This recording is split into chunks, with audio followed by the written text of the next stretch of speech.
Hey everyone, let's talk about traveling and paying fees abroad. What and how do you save money when traveling abroad? That's key. Here's an interesting fact. Those days, I think in 1900, okay, that's 1900 or 1901, 1902, those early 1900s, right?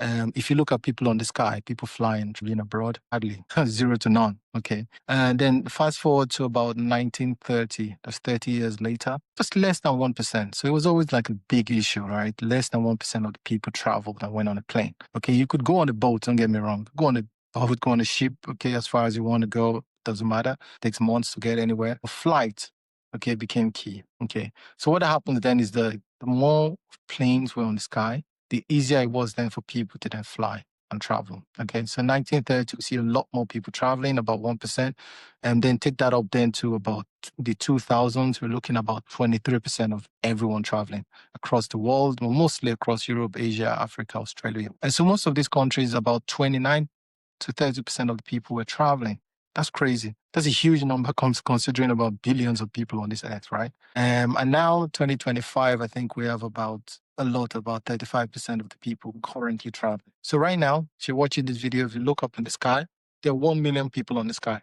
That's crazy. So 1 million people are currently like on earth, 7 billion or whatever it is. 1 million people of that are on the sky right now, just flying somewhere. Wherever they're going, we don't know, but they're traveling. Okay. And that's key. Okay. That's important to note that we're traveling a lot more. It's now normal. It's no longer like a rich person thing to do, especially with those days when we had Concorde and you had to be super rich to get on a plane. Now you're just commuting. Okay. You're just traveling. Okay. And then obviously if you look at Europe, a lot more people travel because you just fly 40 minutes, you're in a different country. Different country means a different currency. Different currency means definitely there's some FX charge there. Even in the US where people think they don't travel, and there's always a cliche around that, oh my goodness, US guys don't have passports. I was there recently and they travel.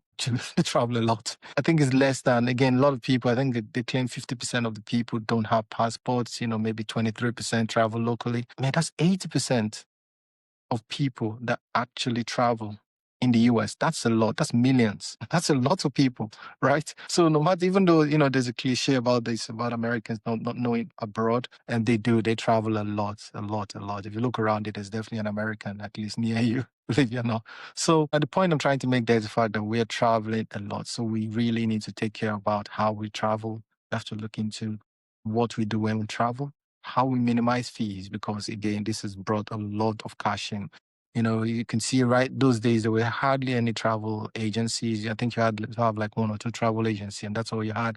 We had a kiosk at the airport. Kiosk at the airport would just say, hey, this is how much euros or dollars you need to buy, and then you pay and you buy. It used to be crazy amount in terms of the fees. And now suddenly it's online. There's a lot of us fintech guys out there now where you don't even need to visit a bank. You can just get your cash and go. And then when you get there, you pay. But here's where the catch is. You getting there to pay, you need to decide how you pay. Because if you whip out your local card and pay, you're being charged an exchange fee, which is expensive, really expensive. There could be a jump of about 5% between what you pay, depending on where you pay. If you go to an ATM machine and withdraw cash, they charge you up to $3 to $5 just to withdraw that cash. And if you're silly enough to withdraw 5 times a day, that's $25, right? Per exchange. Every time you slot that in there, you're paying $5. And that's before the FX. Okay, so if you take $100, you're paying $105. Oh, wait, and if you're from China, then that gets converted to yuan. Yeah, if you're in Hong Kong, it gets converted to Hong Kong dollars. So the point we're trying to make here is the fact that we need to be careful and know what fees are, know what we spend. That brings us to, again, how we pay. Should you pay, if you're given the choice, should you pay in the local currency or in your home currency? So your local currency is where you are. So local means that's where you're standing right now. What's local to you? If you are in China, the local currency is yuan. But if you're in Germany, the local currency is euro. If you're in the US, local currency is US dollar. In Sweden, local currency is SEK. So the point is, wherever you are is local to you. That's a local currency. And your home currency is where you are, where you're coming from. Sorry. So if you're from where your bank, mind you know where you're coming from, because it could be from anywhere these days. We travel a lot. The question is where your bank is. If you're in the US and your bank is in the US, okay, and you travel to Ireland, then what that means is your home currency is US dollar and your local currency is euro in Ireland. See what I mean? So your home is where you're coming from, where your bank is, and your local currency is where you currently are locally. And what happens then is if you go to an ATM machine, they would give you a choice and go, hey, pick one, local or home. It's always confusing. And they put a flag beside you as well. So you can always tell. So your local currency in this case, since you're coming from the US, your local currency would be where you are, which is in this case, Ireland, it'd be euro. And your home currency would be US dollar. That's your home. Okay. So when they give you those choices, okay, it's always funny because again, you just see different money, different amounts, and you're not sure which one to go for. So in that case, here's a tip. And it's not financial advice. Simple, it's black and white in terms of, hey, you decide this or not. But it's cheaper to go for the local currency. And why is that? Because it's what's called the dynamic currency conversion. It's a big way of just saying, hey, the conversion is happening there and then.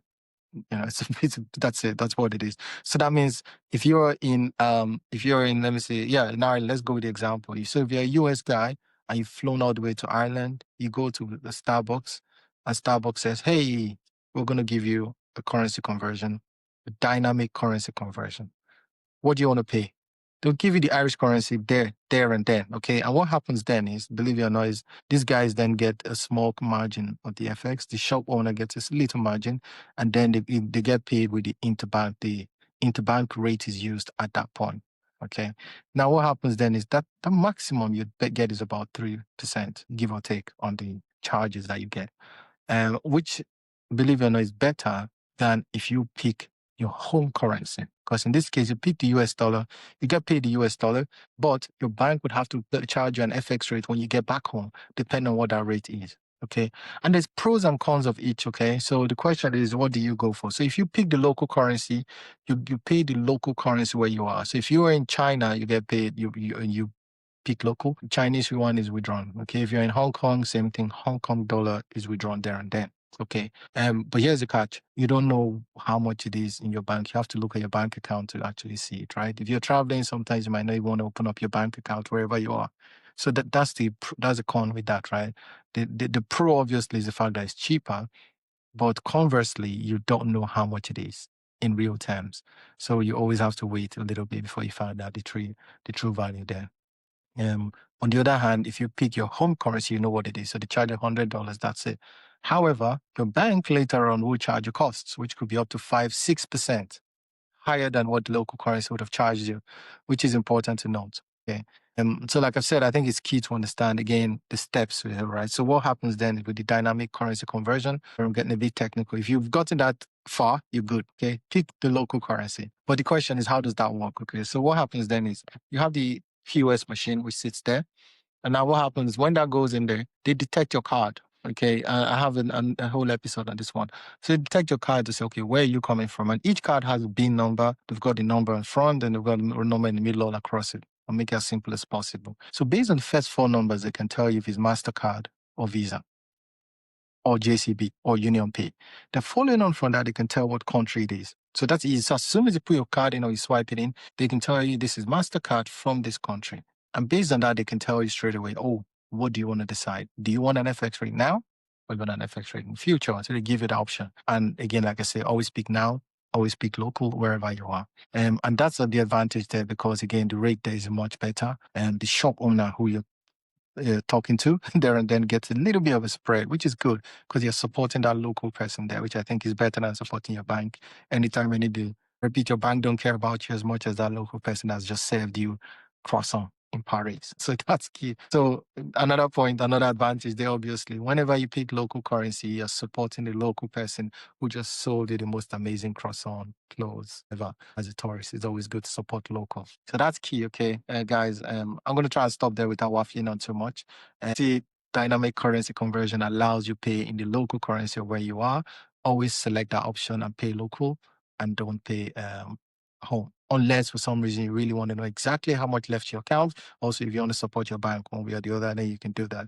Otherwise, please support the local person, support the local merchant, and keep traveling. The world is a global village, irrespective of what's going out there in the news these days. It's good to know that there are millions and millions of people on the air traveling and flying in legitimately to each country to actually help and boost productivity in those countries. That's where the noise should be, right? Rather than the small people who just don't know who swam across the world to get there. Maybe they're doing a few activities they shouldn't be doing.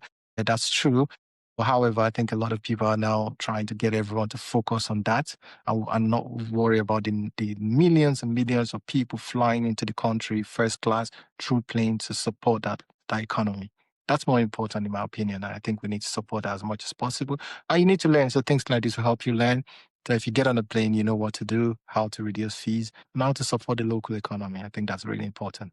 All right, take care and see you in the next one. Bye.